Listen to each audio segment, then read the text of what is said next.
Okay, so the tower I am picking next is glue. And glue was very dominant because Ninja Ice glue, but that got removed.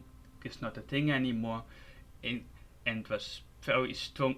It's strong with Heli glue, and Dartling glue is a thing. But all of those are not quite meta.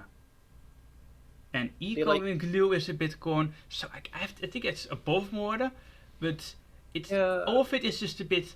It's strong, but a bit off. I think behind Engi because I think both from glue carries it to B. But most strategies with glue are just slightly off meta. So it's not it's good, but not quite meta. I don't quite disagree with the B tier. I just would prefer in C tier because, like you said, it's like it's right there, right? It's like right there, but it's not there at the same time. There's like it's just missing the slight edge for me. For me, both from Mortar puts it in carries it to B. It's both from glue. Like on Swan is the most popular competitive boat map, and both from glue is the best strategy there. And I think it's because it's such a popular map. I need to put it at the bottom of B because it is a meta tower on one of the most played maps. So like in any other situation where Swan Lake wouldn't be like this, like high record water map, it would be C tier.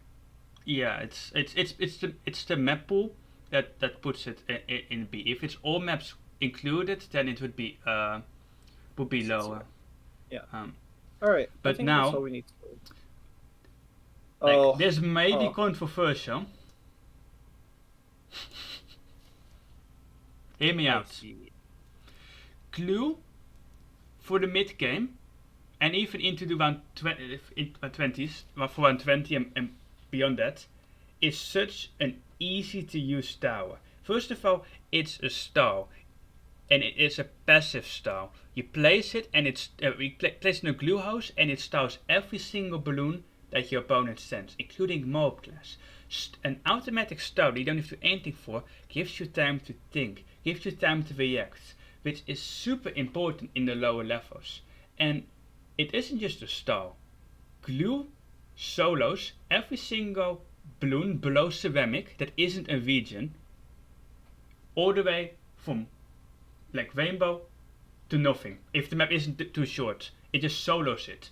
All you need to do, give it, is cam detection, and then you have a tower that solos the mid game and is a passive style for Moabs and BFBs. It's glue eco is the best thing to go for if you just want to win games in low arenas. It's just learn a certain plan with eco, what to do, what steps, how much money you need for 113, and then it just works. It just works. Mm-hmm. I see it. Yeah, the simplicity of it, the stall that it allows, how effective it is against mob for super cheap. You know, it's a cheap hit mob stall in the game, which is like by far. It's just great. There's not much negative points to it compared to the other towers. It's like, kind of like the that negative point is that it's technically a support tower, but the support tower that became so good that when you give the game attacks in solos to mid game. So whereas in competitive it's bad because of it's too simple, in new players, well, that's the inverse. It's so simple that a new player can use it almost like as effectively as a competitive player, almost. But like it's almost there. Like, yeah, it's so simple. You don't need to be good to use it to full potential. That's why it's S tier. Yep. Okay. All right, next I think it's enough. I will pick. Let's go fast with it. Let's go with my personal favorite tower, Sniper Monkey. Ah. Yes, I was also stick. Yes. Yeah. So I'm looking at so my opinion on Sniper is that Sniper is so in competitive right now. I want to say there's a caveat to Sniper. The current competitive maps would make it just viable, and viable would be C tier. For this list, normally it's like B tier, but for this list particularly C tier. It's not at the level of any of the towers above. it's just viable. It just works, but it's just there. Above or below? I'd say below. It's like the bare minimum viable tower for like any map competitively. The caveat with sniper is that any map that doesn't have that farm supremacy, where like there's not many spots, sniper suddenly becomes meta because it becomes the new farm. Yeah. It becomes a new farm and it's anti-eco. Maps without farm spots have a hard sniper meta, because maps without farms, people go eco on, and sniper beats eco, and sniper doesn't get beaten by anything. Like sniper Also, just beats Cobra sniper beats eco, but gets beaten by farms. But if you can't use farm, then sniper just wins. Yeah. So there's like 8 maps in like BFB Colosseum where sniper is like hard meta, but for the current meta game, it's like sniper still works. You can still make it work. There's still like this viable strategy. Ninja sniper ace is like very much nerfed and stuff, but some players can still make it work. Some maps you can go some like nerfed version like sniper chipper ace and stuff like that. It works. It's barely viable. Like I said, like my favorite is personally sniper bomb mortar and stuff. It barely works, but it does work, and it has does. those like yeah. Bomb sniper. Both sniper ace works. Like I think both sniper ace, especially on the shorter end of the competitive maps, the more slightly more difficult maps, could be a very viable strategy. Yeah. But it doesn't. But it could be viable, but I've not seen it being used, so you can't put it higher. I don't think there's much more to comment on this, but so let's go to this lower tier list, and that's where sniper goes straight to E tier. Maybe D tier actually. I just realized something. Yeah. Sniper is down here because it's a single target tower. And that's horrible. Now, a good player will realize that single target isn't the worst thing in the world. It's just a very big downside, but you can still make it work, you know? Like on strong, against strong balloons, that's like its basic point, that's why you use it. But a new player wouldn't necessarily know that, it wouldn't recently know how to use it. And the other reason it's D tier for new players is that the 2-3 sniper on strong for mid game, it's kind of destroys any rush that you get sent at, even the camos. Like a 2-3 destroys anything that you can set at in the mid game, as long as you have a minimum of cleanup, which could be literally anything, right? That's all you need. That's all you need to defend the mid game. The issue is that, like I said, it's a single target tower. It does nothing else for a new player. They don't know how to sniper farm. It requires way too much micro for them to sniper farm. It has way too many traps for them to sniper farm without dying, especially like you only start sniper farming when new players are already dead. It's like when you start the late game. It has that single use. It's there. It's like Engi. It has that single use. It won't do anything else for a new player, and it has way too many traps to fall into for a new player to like use it in any capacity. I think I kind of agree.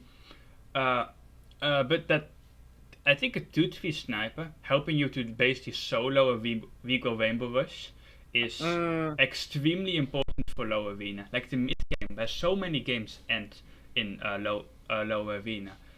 Having an option to just defend it without any problems is which should make it. I want to put at least in C tier, but another problem is getting there, because it's expensive.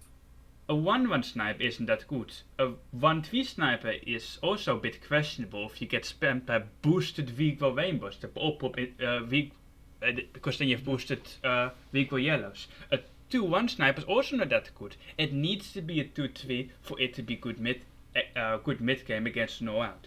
And getting there might be a problem. It's a bit too expensive for a new player. It's not expensive, but you have to defend everything before getting to the point where you have a 2-3 sniper, which is difficult. Yeah. Like whites, round 11 whites, what you gonna do? You don't have your sniper up yet. And you have to improvise, and then you die. Sniper, having a basic plan with sniper might really be too difficult for newer players. Alright. Okay, we can move on. I'm gonna go village. village. And it's going to in seed here. Yeah, I think that is where it is now. So this farm village is very difficult to use, but still viable. Heli farm village is an off-meta Heli strategy, usable but not quite there. And then you have village eco, which is probably the best form of eco. But eco is not viable in the current meta game. It just doesn't work. But it's not a bad tower. Like, I still think if you look at the amount of off-meta strategies and the amount you can use it with, then it can't be put in a D tier. Like, maybe Chipper might have a few extra maps where it's actually good on, but those maps Chipper is actually good on are not in the competitive pool, and the maps where Village is somewhat good on are in the map pool. So it has to be above Chipper. I don't think I have anything to comment on. Like, all the the broken stuff that made Village S tier before finally got fixed. Like, there's not much left, and everything that's left isn't an issue. It's just Village finally got fixed of its broken bugs, and now it's Ice Village was single-handedly making eco broken.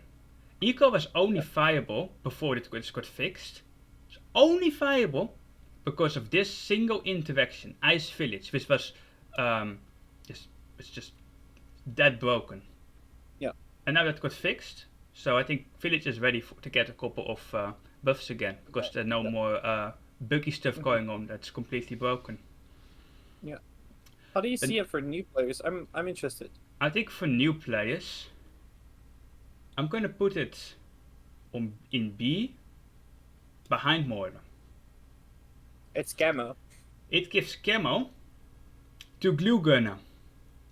Done. Yay! That's all it does. You go Glue on Village. Every map. You go Glue Village, and you have reliable camo.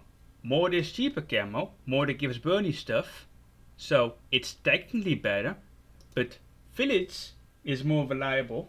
It's worse, but more reliable. So if you struggle with getting full camo texture with Mortar, then Glue Village is very much viable.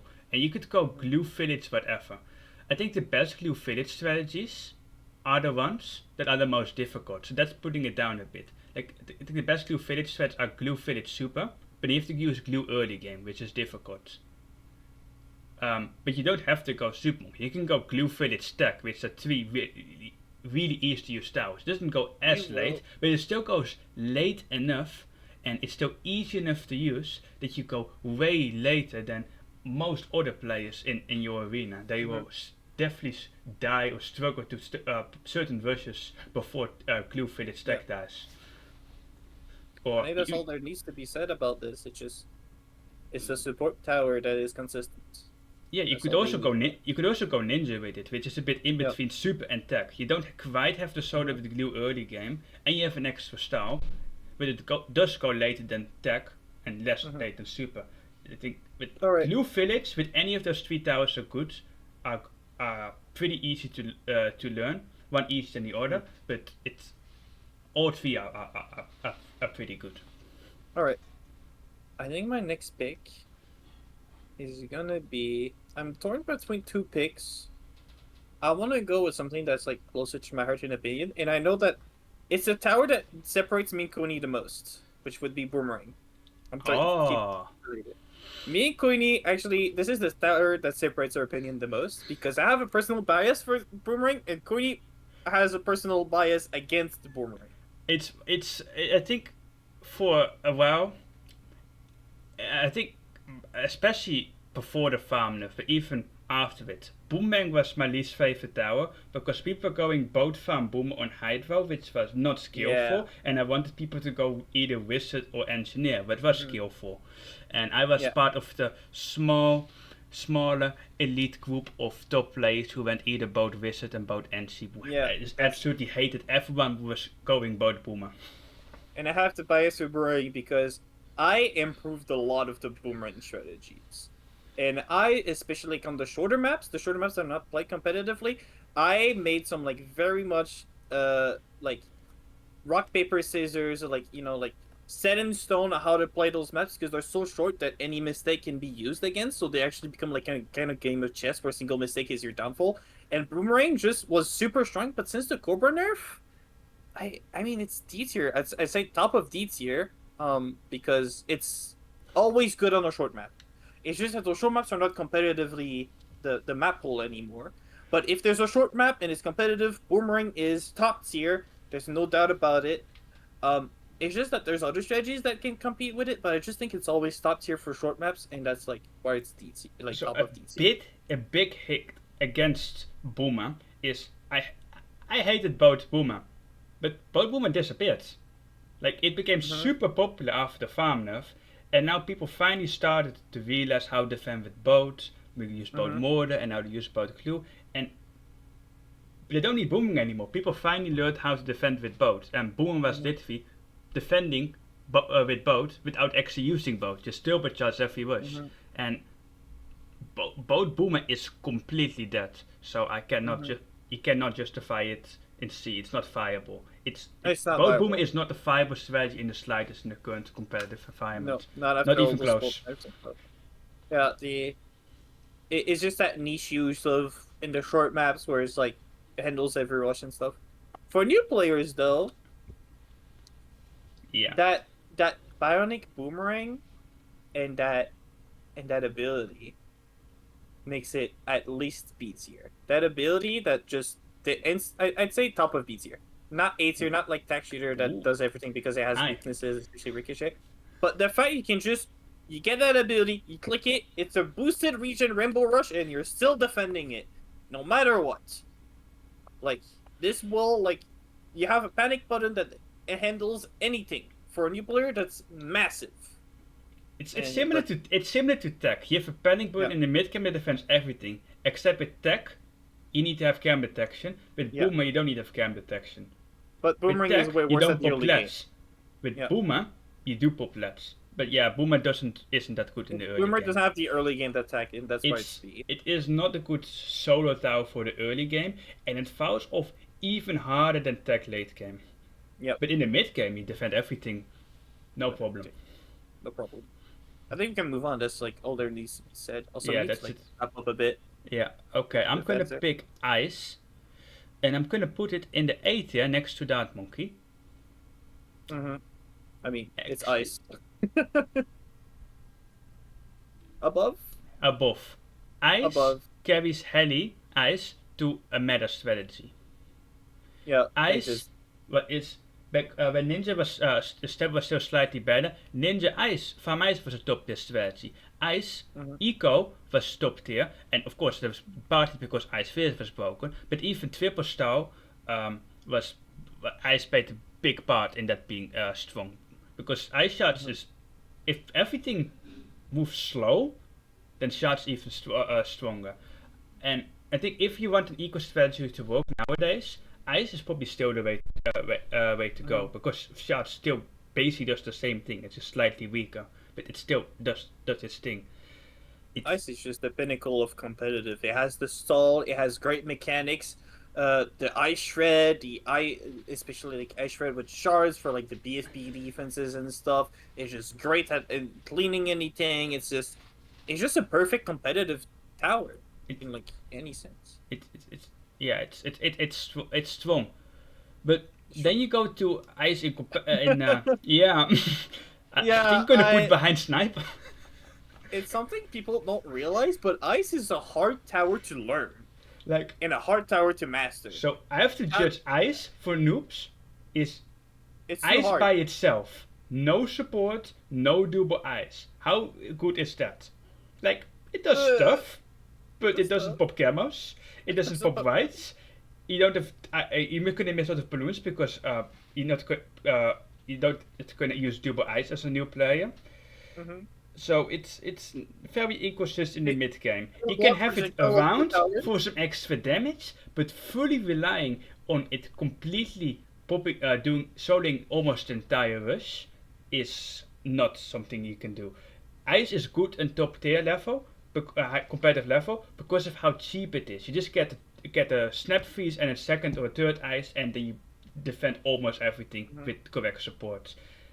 in like that's why it's good because of how cheap that defense is. Here you get that same cheap defense, but you still need 4 or 5 times that amount of money spent on the rest of the defense for it to do something. Yep. It's not like Heli because it's still a stall tower. You can still get to the point where you can use an Icebear to stall a BFB with a CMG. You can still get to that point if you order towers. If you rely on your other towers. Yeah. And tower is always good to have. Alright. Next tower. I think it's time for me to talk about the tower Corny has been hovering every time I talked. Yeah. Dartling. Dartling, the tower I pioneered, it just got buffed again. Yay. I think it's the bottom of B tier. Maybe above Glue though. Maybe above Glue. I mean, it got a buff. It's Bomb got a buff too. It's like its main strategy is back, right? The only issue is that Dartling wouldn't be any above because it lost all of its aggressive strategies since the nerf, and it hasn't been reworked for those aggressive strategies or anything. But it's back at full capacity. The Dartling split and stuff. The late game is better than ever, especially with Bomb and stuff. The synergy is just there. Dartling Bomb on the current valuable maps is just a strong strategy that is not used, and I would like it seeing more. Also, another strategy that doesn't see much play, but like on the longer maps, Dartling Ice, especially like on Dreadloon, which some people still like to play for some reason. It's still there. The stall and stuff. It's a more than viable tower. Like it's funny, Dartling is extremely good in everything but competitive. It's good on short maps. It's extremely good if you power ups with aggressive play. It's good if you power ups with passive powers, and it's good on long maps like Red Balloon. Not quite meta on Red Balloon. Dartling Ice is viable, but not meta. But you always have to keep Dartling Ice in the back of your mind because Dartling Ice just outlasts absolutely everything. Like you cannot go eco on a map where Dartling Ice is viable on because you will get outlasted. Like it's always a possibility to use Dartling Ice as a counter threat if your opponent goes something passive. Nothing outlasted in competitive. Nothing outlasted. But then you go to competitive, and the only thing you have going is Dartling Bomb, which I think is pretty decent right now with the buffs. It's viable, but it still needs to get played a bit more. By Bomb a bit, yeah. It needs to be played a bit more. It isn't refined enough compared to other strategies, so it's not quite there yet. For new players though, I think Dartling goes to A tier. A. Oh. It does everything. It pops your camos. It pops balloons early game. Okay, wait, it's kind of expensive though. I'm gonna say, but I think that's way too high. That's it's way too expensive. High.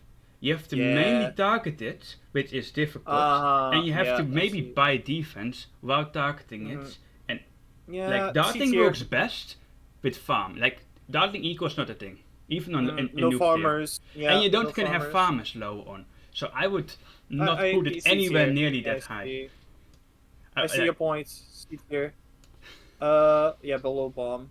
Also, the third and fourth tiers are completely useless in a lower arena. Like those are not good upgrades to begin with, especially by itself. They're only going to be good with certain support, and so by itself, that Way of Doom is not going to be not viable. Imagine going late game with Dartling, and you're going Dartling eco.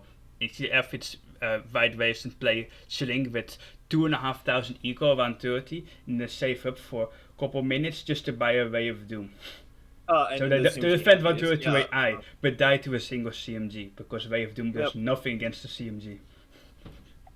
Yeah, I see your points. It has too many caveats that come with it for new players. You need the targeting, and you need farm. I think the reason I initially placed it in A is that my brain thought about the old Dartling Glue and how that took over the new players for some reason. Yeah, but that's not like a new player. That's already Moabit. Yeah, you're right. That was Moabit thing. Yeah, I just saw it wrong. You're right. Okay, I'm gonna pick Spike Factory. C tier. C tier. I think below at this. Engi Farm Spike Factory is a viable strategy on cards and SML, and on a couple of one-way short maps. It might be hard meta, but those are not played that often. I think on the new map Beckett's Claim and Spac is it hasn't really been seen competitive the new map, but I think it's good there as well. So yeah, it's good on some maps, but it's not quite meta. It's among the meta strategies on like 3 maps that, but not like that's meta. Like that's the. Now my opinion on Spac is that, everything that Cooney said about Engi Spac is correct. A lot of people have the same vision as me. Cooney knows about my vision, is that we all see Engineer carrying Spac, and Spac just being that weird perfectly synergized tower with Engineer, but Engineer does the brute force and stuff. And if you see it like that, Spike Factory goes straight to A tier. It is absolutely horrible with anything that is not Engi. You need Engineer to make Spike Factory work. Absolutely. There's nothing else that works, and even Engi Spec isn't that high in mid. You could go Tech Farm Spec, but that's literally a worse Engi Farm Spec. It's just you need Engi to make it work, right? It's only for me. It's the super niche tower that only Engi makes it work, and for me that's why it's D tier. And if you're Engi, then it's E, maybe even F tier somehow, maybe. But I think a bit. It's just a way of seeing people things, say but about because of the I think people say about Spike Factory that it's very bad. It's not usable in the early game. It's mid in the mid game and only usable on certain maps, and it's bad in the late game. So why is it so bad in the late game if it's not even good at anything? It's a tower with many weaknesses without anything it's good at. But even with saying that, Engi Spec is definitely viable. That synergy is just perfect. It's a good synergy. It's just there. And those are popular maps, so I cannot put it in D tier. Like Boomerang, no use. Chipper, no use. Cobra gets use, but it doesn't get used because it deserves use. People use it because they don't know what else to go and just go for the choke. Yeah, I see your point. It's just a matter of perspective. Yeah. Okay. For new players, I think honestly, it's behind. It's better than Chipper. Yeah. Chipper is negative points. The Spike Factory will be most of the time only positive. I have nothing positive to say other than it's better than Chipper. Probably better than Chipper. If you have the money, you can Spike Storm, and if you eventually get to Spike Mines with Spike Factory, you probably set forever. But you're not gonna get to that point if you solo with Spike Factory as a new player. Don't do that. Yeah. So basically, all the positive point with Engineer synergy just don't exist for new players. That it just drops to the E tier. Just look where Engi is. The only good strategy is Engi Farm Spike Factory. For new players, Engi is in D tier and Farm is in B tier. That tells you enough about that strategy not gonna work well. And like I already said, if it's not for that, then it's straight to E tier. It's just bad. It's a horrible tower.